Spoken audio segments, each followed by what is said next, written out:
آج کل social media کے اوپر یہ خبر گردش کرتی ہے کہ جس نے سب سے پہلے ربیع الاول کی بشارت دی تو وہ جنت میں جائے گا، اور اس طرح کے اور بہت سارے وعدے اس کے ساتھ منسوخ کیے جاتے ہیں۔ عجیب سی کہانی ہے۔ اللہ کے محبوب علیہ الصلوۃ والسلام کا کوئی حکم اس باب میں نہیں ہے، بلکہ حکم یہ ہے کہ جب 29 دن ہو جائیں تو پھر چاند دیکھو، اور اگر چاند نظر آ گیا تو ٹھیک، ورنہ 30 دن پورے کرو۔ بس یہ سادہ سا ایک نظام ہے۔ باقی وہ مبارک دن، وہ مبارک لمحے، وہ مبارک مہینے جن کے اندر اللہ تعالیٰ نے خاص برکتیں رکھی ہیں، تو ان سے برکتیں حاصل کریں۔ تو یہ جو ہم ایک وہ بھیڑ چال کے طور پہ یہ شعر ہونا شروع ہو جاتا ہے کہ فلاں مہینے کی جس نے سب سے پہلے خبر دے دی تو اس پر رسول اللہ کی شفاعت واجب ہو گئی۔ تو یہ کتنی بدترین بات ہے کہ حضور کے نام وہ چیز منسوب کر دی جو میرے حضور نے فرمائی ہے۔ یہ بلکہ فرمایا کہ جس نے میرے اوپر جانتے بوجھتے جھوٹ گھڑا اور میری طرف جھوٹ کو منسوب کیا، وہ اپنا ٹھکانہ جائے۔ اس لیے یہ بات ذہن میں رکھیے گا کہ کبھی بھی جو ہے وہ حضور کے نام سے ایسی کوئی بات موجود نہیں ہے، اور اس کو کبھی بھی شیئر نہ کیجیے گا۔ باقی آپ خبر دیں یا نہ دیں، جب ربیع الاول آئے گا پورے زمانے کو خبر دیں۔ وہ مہینہ طلوع ہو رہا ہے، بلبلیں چہکنے لگیں گی، غنچے مہکنے لگیں گے، کلیاں چٹکنے لگیں گی، ناگہاں ساکن ہواؤں پر روانی آ گئی، اور چمن کے پتے پتے پر جوانی آ گئی۔ آج زانوئے ازل نے صبح پہ انگڑائی لی، اور مسکرا کر ایک کرن نے ہاتھ میں شہنائی لی۔ مخزن اسرار قدرت کے امی پیدا ہوئے، غل ہوا دنیا میں ختم المرسلی پیدا ہوا۔ تو جب وہ مبارک گھڑیاں، جن گھڑیوں میں صدیاں قبل میرے حضور آئے تھے، تو وہ لمحے آئیں گے تو برکتیں خود آپ روحوں میں اترتی محسوس کریں گے۔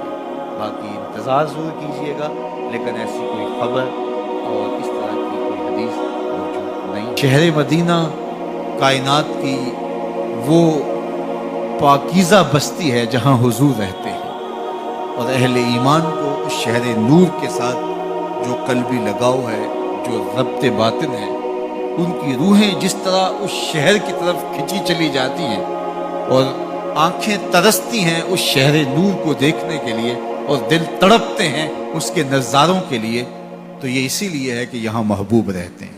اقبال نے کہا تھا، خاک طیبہ از دو عالم خوش ترست، آن خنک شہرے کے آنجا دل برست۔ طیبہ کی خاک، طیبہ کی بابرکت مٹی ہمیں دو جہاں سے اس لیے بہتر ہے کہ وہاں محبوب داور جلوہ فرما۔ حضور کی وجہ سے وہ شہر خوباں، وہ شہر جمال اور وہ شہر نور عقیدتوں کا مرکز اور محبتوں کا مامن و مسکن ہے، اور اہل ایمان حج کرنے کے بعد اس شہر نور کی حاضری کے لیے ضرور جاتے ہیں۔ میرے حضور نے ارشاد فرمایا، من حج البیت ولم یزرنی فقط جفانی، جس نے بیت اللہ کا حج کیا اور میری زیارت کے لیے نہیں آیا، اس نے میرے ساتھ زیادتی کی۔ مکہ بھی رحمتوں والا ہے، مدینہ بھی برکتوں والا ہے۔ مکے کی شان اور مکے کی رفعت اور عظمت اور مکے کی قدر و منزلت کا کوئی کیا اندازہ کر سکتا ہے، اس لیے کہ وہاں کعبۃ اللہ ہے، لیکن مدینے کی شان کے بھی کیا کہنے، وہاں اللہ کا محبوب ہے۔ اس لیے اہل ایمان مکے کو بھی عزیز سمجھتے ہیں، مدینے کو بھی عزیز سمجھتے ہیں۔ ایک آنکھ مکہ ہے، ایک آنکھ مدینہ ہے، قرار قلب مدینہ ہے، تسکین جاں مدینہ ہے، دلوں کی دھڑکن مدینہ ہے، اور اس شہر نور کو جب آنکھیں دیکھتی ہیں تو سکون روح تک اترتا چلا جاتا ہے۔ جنوں ویکھ کے اکھیاں ٹھر دیاں میں، جنوں ویکھ کے ٹھردا سینہ ہے، ربا تیری ساری خدائی بچوں بس اکو شہر مدینہ ہے۔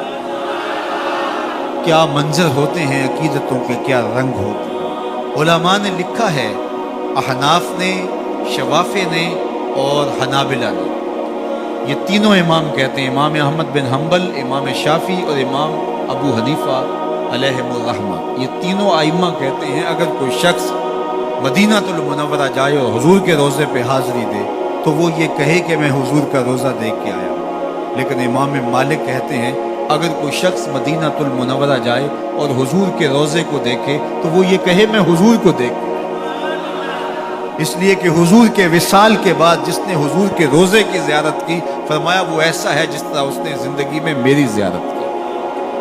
تو اس درے نور کو دیکھ کر کے، اس ساوے گنبد کو دیکھ کر کے، اس سبز روضے کو دیکھ کر کے، ان سنہری جالیوں کو دیکھ کر کے وہ احساس ہوتا ہے کہ ہم حضور کے قدموں میں بیٹھے ہیں۔ وہ دیکھو دیکھو سنہری جالی، ادھر سوالی ادھر سوالی، عجیب رنگتیں، عجیب انداز اور محبتوں کی برستی ہوئی برکھا، عقیدتوں کے بکھرے ہوئے رنگ، سوالی جھولیاں لیے کھڑے ہیں، لیکن ہر ایک کی جھولی بھری جا رہی ہے، خیرات دی جا رہی ہے، انوار کی برکھا برس رہی ہے، روحوں کی پیاس بجھ رہی ہے۔ تھکے ماندے ہارے ہوئے لوگ، دکھوں کے ستائے ہوئے لوگ جب حضور کے روضہ انور کی طرف رخ کرتے ہیں تو ان کے دل میں ارمان ہوتے ہیں کہ میں یہ دکھ بھی حضور سے کہوں گا، یہ دکھڑا بھی حضور کو سناؤں گا، یہ درد کی کہانی بھی انہیں کہوں گا۔ لیکن جب روبرو مواجہ انور کے ہوتے ہیں کوئی دکھ یاد ہی نہیں رہتا۔ ظہوری نے تو قلم توڑ دیا، دکھ درد کے ماروں کو غم یاد نہیں رہتے، دکھ درد کے ماروں کو غم یاد نہیں رہتے، جب سامنے آنکھوں کے غم خار نظر آئے۔ اللہ اکبر، مکے کی فضاؤں میں، طیبہ کی ہواؤں میں ہم نے تو جدھر دیکھا سرکار نظر آئے، بس یاد رہا اتنا سینے سے لگی جالی، پھر یاد نہیں کیا کیا انوار نظر آئے۔ اللہ اکبر، تو وہ کیا منظر ہوتا ہے، وہ کیا گھڑیاں ہوتی ہیں جب زائر حج کے بعد یہاں حاضر ہو رہا ہوتا ہے اور آقا کریم علیہ السلام اس پہ کیسی شفقتیں کرتے ہیں۔ یہ بیان کرنے اور گفتگو میں سمونے کا مضمون نہیں ہے، یہ کیفیات ہیں جو محسوس کی جا سکتی ہیں۔ بخدا لذت ای میں نہ شناسی تا نہ چشی، کہ یہ لذت تو جب تک چکھے گا نہیں اس کی پہچان تجھے ہو ہی نہیں سکتی ہے۔ تو میری دعا آپ سب کے نام ہے کہ اللہ آپ سب کو بار بار حج بیت اللہ اور زیارت روضہ رسول صلی اللہ علیہ وآلہ وسلم نصیب فرمائے۔